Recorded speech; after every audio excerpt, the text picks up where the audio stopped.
ಅವಾಗಿಂದ ನಿಮ್ಮ ತೊಡೆ ಮೇಲೆ ಕೂತಿರುವಂಥ ಈ ಪುಟ್ಟಿ ಯಾರು? ಹೇಳು ನನ್ನ ಮಗಳು. ನಾವೆಲ್ಲ ಭಗವಂತನ ಕೈಗೊಂಬೆಗಳು. ಭಾರತೀಯ ಸಂಸ್ಕೃತಿಯಲ್ಲಿ ಬೊಂಬೆ ಆಟ ಅನ್ನೋದು ಬಂದಿದ್ದೇ ಅದರಿಂದ, ಮೊದಲಿಂದನೂ ಬಂದಿದ್ದೆ ಅದರಿಂದನೇ. ಅದು ಬರೀ ಮನರಂಜನೆ ಮಾತ್ರ ಆಗಿರಲಿಲ್ಲ, ಜನರಂಜನೆ ಆಗಿತ್ತು, ಕೊನೆಗೆ ಆತ್ಮರಂಜನೆ ಆಗಿತ್ತು. ಕೈಗೊಂಬೆಗಳ ಮೂಲಕ ಮಕ್ಕಳಿಗೆ ಹೇಳೋ ಪ್ರಯತ್ನ ಹೇಗೆ ನಡೀತಾ ಇದೆ? ಇವತ್ತು ಯೋಗ ಅನ್ನೋದು ಫ್ಯಾಷನ್ ಆಗಿ ಹೋಗ್ಬಿಟ್ಟಿದೆ. ದುಡ್ಡಿಗೆ, ಸಂಪಾದನೆಗೆ ಒಂದು ಮಾಧ್ಯಮ ಅನ್ನೋ ಥರ ಆಗಿ ಹೋಗ್ಬಿಟ್ಟಿದೆ. ಆದರೆ ಒಂದು ಕಾಲದಲ್ಲಿ ಇಂಥದ್ದಕ್ಕೆಲ್ಲ ದುಡ್ಡನ್ನೇ ತಗೋಬಾರ್ದು. ಹಾಗೆಯೇ ಸಮಾಜದ ಸ್ವಾಸ್ಥ್ಯಕ್ಕೆ ಬೇಕಾದಂತಹ ಪ್ರತಿಯೊಂದನ್ನು ಪ್ರತಿಯೊಬ್ಬರೂ ಮಾಡಲೇಬೇಕಾಗಿತ್ತು.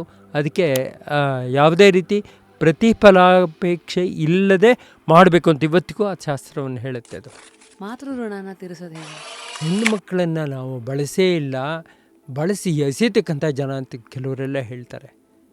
ಎಷ್ಟು ದಪ್ಪ ಕಲ್ಪನೆ ಅಂದರೆ, ಯತ್ರ ನಾರ್ಯಸ್ತು ಪೂಜ್ಯಂತೆ ರಮಂತೆ ತತ್ರ ದೇವತಾಹ ಅಂತ ಹೇಳಿರ್ತಕ್ಕಂಥ ಋಷಿಮುನಿಗಳ ನಾಡು ನಮಗೆ. ಇವತ್ತು ಆಧುನಿಕತೆ, ಆರ್ಟಿಫಿಷಿಯಲ್ ಇಂಟೆಲಿಜೆನ್ಸ್ ಎಲ್ಲ ಬಂದು ಮುಂದಿನ ಇದ್ರ ಫ್ಯೂಚರ್ ಹೆಂಗೆ ಉಳಿಯೋಕ್ಕೆ ಸಾಧ್ಯ ಇದು? ಇವಾಗ ಬೇಕಾದಷ್ಟು ಮಂದಿ ಬೊಂಬೆ ಆಟ ಸೂತ್ರಧಾರರು ನಶಿಸಿ ಹೋಗಿದ್ದಾರೆ. ಬೊಂಬೆ ಆಟ ತಂಡಗಳೇ ಇಲ್ಲ.